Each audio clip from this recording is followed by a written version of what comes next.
ತುಂಬ ಒಂದು 2 ವರ್ಷ ಆಯಿತು ನನಗೆ ನಾಭಿಯಲ್ಲಿ ವ್ಯತ್ಯಾಸ ಆಗಿತ್ತು. ಅದು ಎಲ್ಲಿ ಅಲೋಪತಿ ಡಾಕ್ಟ್ರು ಹೋದ್ರೂ ನಂಗೆ ಕಂಟ್ರೋಲ್ ಆಗಿರಲಿಲ್ಲ. ಅಲೋಪತಿಲಿ ಏನು ಅಂತಲೇ ಹೇಳಲಿಲ್ಲ, ಏನು ಸ್ಕ್ಯಾನ್ ಮಾಡಿದ್ರು. ಆಮೇಲೆ ಅಲೋಪತಿಯಿಂದ ಹೋಮಿಯೋಪತಿ ಆಯಿತು, ಅಲ್ಲೂ ಟ್ರೀಟ್ಮೆಂಟ್ ಸಕ್ಸಸ್ ಆಗಲಿಲ್ಲ. ಈಗ ನಿಮ್ಮ ವಿಡಿಯೋ ನೋಡಿ ಇಲ್ಲಿಗೆ ಬಂದಿದ್ವಿ. ಈಗ ಸ್ವಲ್ಪ ನಾಭಿಯಲ್ಲಿ ಸ್ವಲ್ಪ ಪರವಾಗಿಲ್ಲ, ಅಷ್ಟು ಸುಸ್ತು, ಸೆಳೆತ ಎಲ್ಲ ಕಮ್ಮಿ ಆಗಿದೆ. ಈ ಕೈ ನೋವು ಸ್ವಲ್ಪ ಕಮ್ಮಿ ಆಗಿದೆ. ಸೆಳೆತ ಈ ಕೈ ಫುಲ್ ಸೆಳೀತಿತ್ತು, ಸ್ವಲ್ಪ ಒಂದು 50% ಪರವಾಗಿಲ್ಲ ಅನಿಸುತ್ತೆ. ಈಗ ನಾವೇನು ಔಷಧಿನ ಕೊಟ್ಟಿದ್ದೀವಿ ಅದನ್ನು ನೀವು ಸರಿಯಾಗಿ ಮಾಡಿದ್ದೇ ಸರಿ ಆದರೆ ನಿಮಗೆ ಈ ಕಾಯಿಲೆ ಇಲ್ಲಿಂದ ನಿಮಗೆ ಒಳ್ಳೆ ರೀತಿಯಲ್ಲಿ ನೀವು ಚೆನ್ನಾಗಿ ಆಗ್ತಾ ಹೋಗ್ತೀರಿ. ನಿಮ್ಮ ಮನಸ್ಸಲ್ಲೇ ಕಾನ್ಫಿಡೆನ್ಸ್ ಬಂದಿದೆ, ಈಗ ಮಕ್ಕದಲ್ಲಿ ಕಳೆ ಕಾಣ್ತಿದೆ. ಆರೋಗ್ಯ ಬರೋದು ಮೊದಲು ಇಲ್ಲಿ ಕಾನ್ಫಿಡೆನ್ಸ್ ಬರಬೇಕು, ಅದು ಆಟೋಮೆಟಿಕ್ಕಾಗಿ ನಿಮಗೆ ಬರುತ್ತೆ. ಸೊ ಈಗ ನಿಮ್ಮಲ್ಲಿ ಕಾಣ್ತಿದೆ ಆರೋಗ್ಯ ಬಂದಿರೋ ಸಂಕೇತ. ಹಾಗಾಗಿ ನಾವು ಹೇಳಿದ್ದನ್ನೆಲ್ಲ ಆಹಾರ ಹೇಳ್ಕೊಡ್ತೀನಿ, ಎಕ್ಸಸೈಸ್ ಹೇಳ್ಕೊಡ್ತೀನಿ, ಔಷಧಿಗಳು ಸರಿಯಾಗಿ ಕೊಟ್ಟಿದ್ದೀನಿ, ಅದು ಸರಿಯಾಗಿ ಬಳಸಿ. ನಿಮಗೇನು ಭಾಳ ದಿವಸದಾಗಿರೋದು ಮೋಷನ್ ಆಗ್ತದೆ, ಕಾನ್ಸ್ಟಿಪೇಷನ್ ಪ್ರಾಬ್ಲಮ್ ಇರ್ಬೋದು, ಅಥವಾ ಸ್ವಲ್ಪ ಏನಾದರೂ ತೂಕ ಎತ್ತಿದರೆ ಊಟ ಸಮಯ ಬಂದು ಸ್ವಲ್ಪ ಏರುಪೇರಾದರೆ ಹೊಕ್ಕಳ ಹತ್ರ ತುಂಬ ತೀವ್ರವಾಗಿ ಡಬ ಡಬ ಡಬ ಡಬ ಅಂತ ಹೊಡೆಯೋದು, ಸೌಂಡ್ ಬರೋದು. ಅದೇ ರೀತಿ ನಿಮಗೆ ಥ್ರೋಟ್ ಇರಿಟೇಟ್, ಕಫ ಇಲ್ಲಿ ಬಂದು ನಿಂತ್ಕೊಳ್ಳೋದು, ಅಥವಾ ಆಲಸ್ಯತನ, ಮೂಡ್ ಸ್ವಿಂಗ್ಸು, ಭಯ, ಗಾಬರಿ, ಆತಂಕ, ನಿದ್ರೆ ಬರೋದಿಲ್ಲ.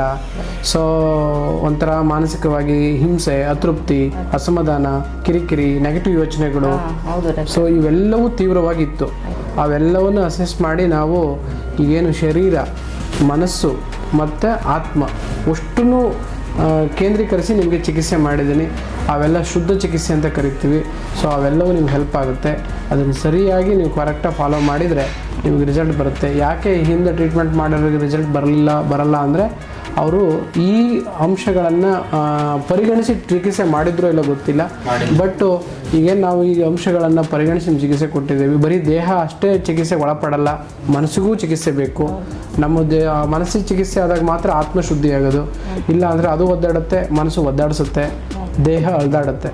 ಸೊ ಇಲ್ಲಿ ಶರೀರ, ಇಂದ್ರಿಯ, ಆತ್ಮ, ಸತ್ವ, ಬುದ್ಧಿ ಎಲ್ಲದಕ್ಕೂ ಚಿಕಿತ್ಸೆ ಆಗಬೇಕು. ಅದೆಲ್ಲದಕ್ಕೂ ನಾವು ಮಾಡಿದ್ದೀವಿ. ಹಾಗೆ ಯೋಗ, ಧ್ಯಾನ, ಪ್ರಾಣಾಯಾಮ, ಆಹಾರಗಳನ್ನೆಲ್ಲ ಸರಿಯಾಗಿ ಪಾಲಿಸಿ ಆರೋಗ್ಯ ನಿಮ್ಮ ಕೈಯಲ್ಲಿ ಖಂಡಿತ ಬರುತ್ತೆ. ಇಲ್ಲ ಅಂದರೆ ಅದು ಕಷ್ಟ ಬರೋದು. ಆರೋಗ್ಯ ಬರೋದು ಭಾಳ ಕಷ್ಟ. ಹೆಲ್ತ್ ಈಸ್ ವೆಲ್ತ್ ಅಂತಾರೆ.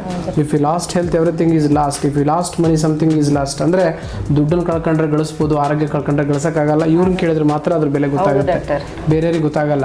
ಆರೋಗ್ಯ ಇಲ್ಲ ಅಂದ್ರೆ ಜೀವನನೇ ಇಲ್ಲ ಬಿಡಿ. ಎಷ್ಟೋ ಸಲ ಜೀವನ ಬೇಡ ಅಂತ ಹೇಳಿದ್ರು ನೀವು. ಹೌದು ಡಾಕ್ಟರ್, 2 ವರ್ಷದಿಂದ ಅನುಭವಿಸ್ಬಿಟ್ಟಿದ್ದೀನಿ. ಆರೋಗ್ಯ ಇಲ್ಲ, ಜೀವನನೇ ಬೇಡ. ದುಡ್ಡು ಮುಖ್ಯ ಅಲ್ಲ, ಆರೋಗ್ಯ ಮುಖ್ಯ ಡಾಕ್ಟರ್. ಹೌದು. ಸೊ ಖಂಡಿತ ನಿಮಗೆ ಈಚೆ ಆಚೆ ಏರುಪೇರು ಏನೇ ಆಗಲಿ 3 ತಿಂಗಳಲ್ಲಿ ಉತ್ತಮವಾದ ಆರೋಗ್ಯ ಕೊಡೋ ಜವಾಬ್ದಾರಿ ನಮ್ಮ ಅತ್ರೇಯ ಆಯುರ್ವೇದಾಲಯ ಸಂಸ್ಥೆ ಇದೆ. ನಿಮ್ಗೆ ಖಂಡಿತ ಕೊಡ್ತೀವಿ. ಆಯಿತು, ನಾವು ಸರಿಯಾಗಿ ಪಾಲನೆ ಮಾಡಿ ಒಳ್ಳೇದಾಗಿ ಕರೆಕ್ಟಾಗಿ 1 ತಿಂಗಳು ಬಿಟ್ಟು ನಾವು ಬಂದು ತೋರಿಸೋಣ. ಒಳ್ಳೇದಾಯ್ತು, ಹೋಗಿ ಬನ್ನಿ. ಯಾವ ಊರು ಅಂದರೆ? Sakleshpur, Hassan district. Generate by AI.